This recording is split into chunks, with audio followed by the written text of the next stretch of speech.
নমস্কাৰ বন্ধুসকল মোৰ ইউটিউব চেনেলত আপোনাক স্বাগতম জনাইছো বহুতে কমেন্টত জনাইছিল যে পলিটিকেল সায়েন্সৰ চেপ্টাৰ 6 ৰ কোৱেশ্চন আনসাৰ সমূহ লাগে গতিকে পাৰ্ট বি ৰ কোৱেশ্চন আনসাৰ সমূহ লৈ আহিছো মই চেপ্টাৰ 6 যেটো গণতন্ত্ৰৰ সংকট নামৰ চেপ্টাৰ গতিকে তোমালোকে ভিডিওটো ভালদৰে চোৱা আৰু ভালদৰে আয়ত্ত কৰি ল'বা তো এইটো গণতন্ত্ৰৰ সংকটৰ প্ৰথম কোৱেশ্চন এইবোৰ যেটো চিনি পাবাই ভালদৰে আখৰ লিখা আছে গতিকে মই পঢ়ি নিদিও তোমালোকে নিজে চিনি পাবা পঢ়ি ল'বা তো এইকেইটাও শৰ্ট কোৱেশ্চন চিনি পাবা তোমালোকে এইটো আহিছে গণতন্ত্ৰৰ বাবে কংগ্ৰেছ দলৰ নেতা কোন আছিল জগজীৱন ৰাম তো এইটো ইম্পৰ্টেন্ট দে এইকেইটা আহি থাকে বাকিবোৰটো জানিবাই তো নেক্সট কোৱেশ্চন চাও এইটো বহুত আহি থাকে যে সৰ্বাত্মক বিপ্লৱৰ আহ্বান কোনে কৰিছিল তো জয়প্ৰকাশ নাৰায়ণ এইটো ইম্পৰ্টেন্ট আৰু কেশৱানন্দ গোচৰৰ ৰায় কিমান চনত হৈছিল 1973 চনত তো এইটো ইম্পৰ্টেন্ট তোমালোকক মই দিছো শৰ্ট কোৱেশ্চন গিতা তো তোমালোকে চাবা তো 1977 চনৰ নিৰ্বাচনত কেন্দ্ৰত প্ৰথমবাৰৰ বাবে বিৰোধী চৰকাৰ গঠন কৰে ইয়াৰ মূল কাৰণ তুমি কি বুলি ভাবা তো প্ৰথমতে এনেকৈ লিখিবা যে ইয়াৰ মূল কাৰণসমূহ আছিল তো এতিয়া আমি কাৰণসমূহ বিশ্লেষণ কৰিম যে কংগ্ৰেছ কিয় মানে শাসনত বৰ্তি থাকিব পৰা নাছিল চাও নেক্সট এক নম্বৰটো জাতীয় জৰুৰী অৱস্থাৰ নেতিবাচক ফলাফল যেটো জাতীয় জৰুৰী অৱস্থা ঘোষণা কৰিছিল তাৰ নেতিবাচক প্ৰভাৱ পৰিছিল সকলোৰে মাজত নেগেটিভ প্ৰভাৱ তো সেই কাৰণে এটো হেডিং দি পেলাই এনেদৰে পইণ্টটো লিখিবা তাৰ পিছত নেক্সট পইণ্ট দিছো মই নেক্সট কোৱেশ্চন ইন্দিৰা গান্ধীৰ স্বেচ্ছাচাৰী শাসন এইটো ইম্পৰ্টেন্ট যে ইন্দিৰা গান্ধী যে নিজে মানে নিজৰ মতে শাসন চলাইছিল তাৰ ফলত বহুতে বেয়া পাইছিল অৱশ্যে বেয়া পাব সেইটো কাৰণেও মানে 1977 চনত বিৰোধী চৰকাৰ গঠন কৰিছিল যে 3 নম্বৰ বিৰোধী দলৰ ঐক্যতা মানে বিৰোধী দলসমূহ এক হৈ গৈছিল সেইকাৰণে কংগ্ৰেছে মানে যথেষ্ট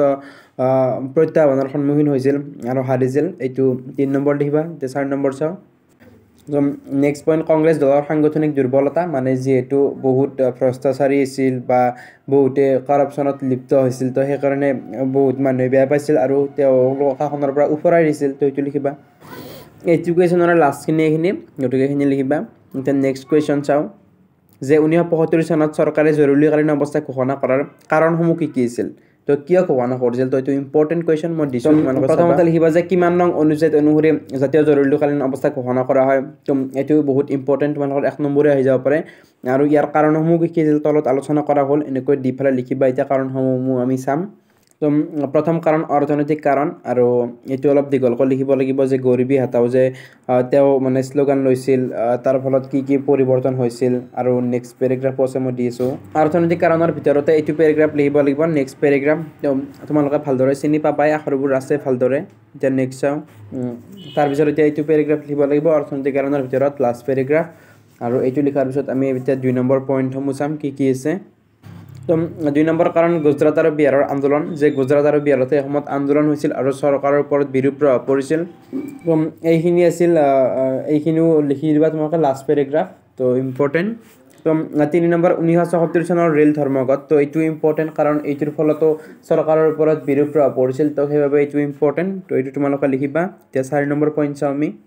1975 চনত এলাহাবাদ উচ্চ ন্যায়ালয়ৰ ৰায়দান যেহেতু মানে লোকসভা নিৰ্বাচন অবৈধ বুলি ঘোষণা কৰিছে ফলত মানুহৰ ওপৰত বিৰূপ প্ৰভাৱ পৰিছিল যে চৰকাৰে যদি ইমানে বেয়া কাম কৰিছে গতিকে তেওঁলোকক শাসনৰ পৰা উফৰাই পেলাবই লাগিব তো সেই কাৰণে কংগ্ৰেছৰ কি হৈছিল ক্ষয়ক্ষতি হৈছিল আৰু প্ৰত্যাহ্বানৰ সন্মুখীন হৈ তেওঁলোক শাসনৰ পৰা উফৰি গৈছিল এইখিনি পেৰাগ্ৰাফৰ ভিতৰতে পৰিব নেক্সট পেৰাগ্ৰাফৰ ভিতৰত সেইটো পেৰাগ্ৰাফৰ ভিতৰতে এইখিনি লিখিবা তোমালোকে ভালদৰে এতিয়া লাষ্টত মানে ক্লোজাৰ পইণ্টটো কেনেদৰে দিবা তাৰ ওপৰত তোমালোক কম হৈ যে এনেদৰে দিবা যে উপযুক্ত বিভিন্ন কংগ্ৰেছ বিৰোধী কাৰ্যসমূহৰ ফলত জাতীয় জৰুৰী অৱস্থাৰ ঘোষণা ইম্পৰ্টেন্ট নিবাৰক নিৰোধী আইন কি মানে প্ৰিভেন্টিভ ডিটেনশ্যন ইংৰাজীত তো এইটো বহুত ইম্পৰ্টেন্ট তো তোমালোকে পঢ়ি ল'বা নিজে আৰু বুজি ল'বা বস্তুটো কি তো এতিয়া লিখিব পাৰিবা 2 নম্বৰৰ কাৰণে আহি থাকে কিন্তু তো নেক্সট ইম্পৰ্টেন্ট কোৱেশ্চন 1975 ৰ দশকত হোৱা ন্যায়পালিকা আৰু কাৰ্যপালিকাৰ মাজত হোৱা সংঘাতৰ বিষয়ে লিখা 4 নম্বৰৰ কাৰণে বহুতবাৰ আহিছে গতিকে প্ৰথম পেৰাগ্ৰাফত এইখিনি লিখিবা যে কিয় মানে কাজিয়া লাগিবলৈ আৰম্ভ কৰিছিল তো এইখিনি প্ৰথম পেৰাগ্ৰাফ হ'ব এতিয়া নেক্সট পেৰাগ্ৰাফটো দিও মই এইখিনি নেক্সটত লিখিবা যে সংসদে সংবিধানৰ মৌলিক গাঁথনি পৰিৱৰ্তন কৰিব বিচাৰিছিল তো সেই ফলত হৈছিল আৰু তাৰ পিছত মই নেক্সট পেৰাগ্ৰাফটো দিছো এনেদৰে লিখিবা এইটো পেৰাগ্ৰাফ চেঞ্জ কৰি লিখিবা যে কেনেদৰে মানে ন্যায়াধীশ এন ৰায়ক মুখ্য ন্যায়াধীশ হিচাপে নিযুক্তি দিছিল বহুত কেইটা জ্যেষ্ঠ মানে সেই ন্যায়াধীশ থাকোতে তো সেইখিনিও সংঘাতৰ কাৰণ হ'ব আৰু লাষ্ট পেৰাগ্ৰাফটো এতিয়া মই চাও লাষ্ট পেৰাগ্ৰাফ এইটো লিখিবা আৰু শেষত তোমালোকে চিৰি নাপাব পাৰা যে লোকসভাৰ কাৰ্যৰ পৰা বিৰত থাকিবলৈ ৰায় দিয়ে তাৰপিছত আৰু নাছিল গতিকে এইখিনি তোমালোকে লিখিব লাগিব 4 নম্বৰৰ কাৰণে এতিয়া নেক্সট কুৱেশ্যন চাওঁ ইম্পৰ্টেণ্ট কুৱেশ্যন নেক্সট কুৱেশ্যন জনতা চৰকাৰে গ্ৰহণ কৰা উদ্যোগসমূহ বা পদক্ষেপসমূহ কি আছিল প্ৰথমতে লিখিবা যে জনতা দলে কি চেষ্টা কৰিছিল আৰু তাৰপিছত লিখিবা জনতা দলৰ উদ্যোগ আৰু সিদ্ধান্তসমূহ হ'ল এনেকৈ দি কিনে তোমালোকে এতিয়া পইণ্টবোৰ লিখিব লাগিব এইকেইটা পইণ্ট প্ৰথম তিনিটা পইণ্ট এনেদৰে লিখিবা যে কি কি হাতত সিদ্ধান্ত লৈছিল জনতা দলে তাৰ ওপৰত লিখিবা তাৰপিছত মই কৈ আছোঁ কি লিখিব লাগে 4 আৰু 5 নম্বৰ পইণ্ট এই দুটা তো এইকেইটাও ইম্পৰ্টেণ্ট তোমালোকে লিখিব লাগিব 5টা আৰু এটা আছে মই দি আছোঁ এইটো লাষ্ট পইণ্ট যেহেতু 6 নম্বৰৰ কাৰণে 6টা পইণ্ট লিখিবই লাগিব তো তোমালোকে লিখিবা দেন নেক্সট এইটো চাবা যে 1975 চনৰ জৰুৰীকালীন অৱস্থাৰ পৰিণতিসমূহ কি কি আছিল প্ৰথমতে দিবা যে 1 number point 2 number point 3 number তো এনেদৰে তোমালোকে পইণ্টকৈ বস্তুবোৰ লিখিবা মই কৈছোৱে তো এতিয়া নেক্সট পইণ্ট কেইটা চাম 4 নম্বৰ জৰুৰী অৱস্থাৰ ফলস্বৰূপে ভাৰতীয় যুটীয় ৰাজ্য ব্যৱস্থাটো এখন একত্ববাদী ব্যৱস্থালৈ পৰিৱৰ্তন হৈ পৰিছিল কাৰণ সকলো ক্ষমতা কেন্দ্ৰীয় চৰকাৰৰ হাতত ন্যস্ত হৈ পৰিছিল তো এইটো লিখিবা আৰু 5 নম্বৰ লিখিবা এইটো চিনি পাবাই তোমালোকে আখৰটো এটা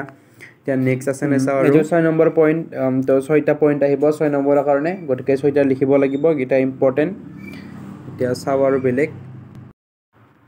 নেক্সট জৰুৰীকালীন অৱস্থা মানে কি বুজাম তো ইম্পৰ্টেণ্ট 2 নম্বৰৰ কাৰণে আহে গতিকে তোমালোকে চমুকৈ এনেদৰে লিখিব লাগিব কাৰণ যেহেতু এটা প্ৰপাৰ সংখ্যা আছে ইয়াৰে গতিকে এইটো লিখিবা এতিয়া নেক্সট কুৱেশ্যন চাওঁ নক্সালবাদী আন্দোলনৰ বিষয়ে লিখাম তো প্ৰথমতে তোমালোকে এইখিনি পেৰাগ্ৰাফ লিখিবই লাগিব তাৰপিছত আমি লিখিম আৰু দুটামান পেৰাগ্ৰাফ এতিয়া হৈ যাব কাৰণে কমিউনিষ্ট পাৰ্টিৰ কথা লিখিব লাগিব আৰু মাৰ্ক্স বাৰেট্টিৰ কথাও লিখিব লাগিব গতিকে তাৰপিছত নেক্সট পেৰাগ্ৰাফ চেঞ্জ কৰি লিখিবা তাৰপিছত আৰু দুটামান পেৰাগ্ৰাফ আছে মই দি আছোঁ নেক্সটত এইখিনি পেৰাগ্ৰাফ লিখিবা আৰু এটা পেৰাগ্ৰাফ থাকিব তাৰপিছত তোমালোকৰ এইখিনি এইটো এনচাৰ হৈ যাব গোটেইখিনি তো নেক্সট পেৰাগ্ৰাফটো দিছোঁ চোৱা এইখিনি আৰু ক্লোজাৰ পইণ্টতো এইখিনি লিখিলে হৈ যাব গতিকে প্ৰপাৰলি 4 নম্বৰৰ কাৰণে হৈ যাব এতিয়া নেক্সট কুৱেশ্যন চাওঁ আৰু কি আছে ইম্পৰ্টেণ্ট কুৱেশ্যন কুৰিটফি আঁচনি কোনে আৰু কিয় আৰম্ভ কৰিছিল তো এইটো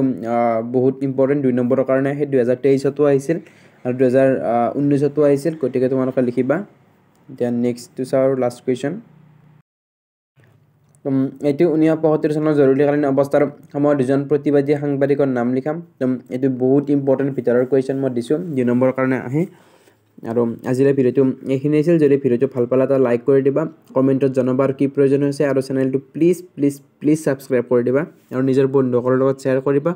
আৰু ভালদৰে পঢ়িবা আৰু নিজৰ স্বাস্থ্যৰ যতন ল'বা যিহেতু পৰীক্ষালৈ বেছি দিন নাই আৰু ভালদৰে পঢ়া শুনা কৰা ধন্যবাদ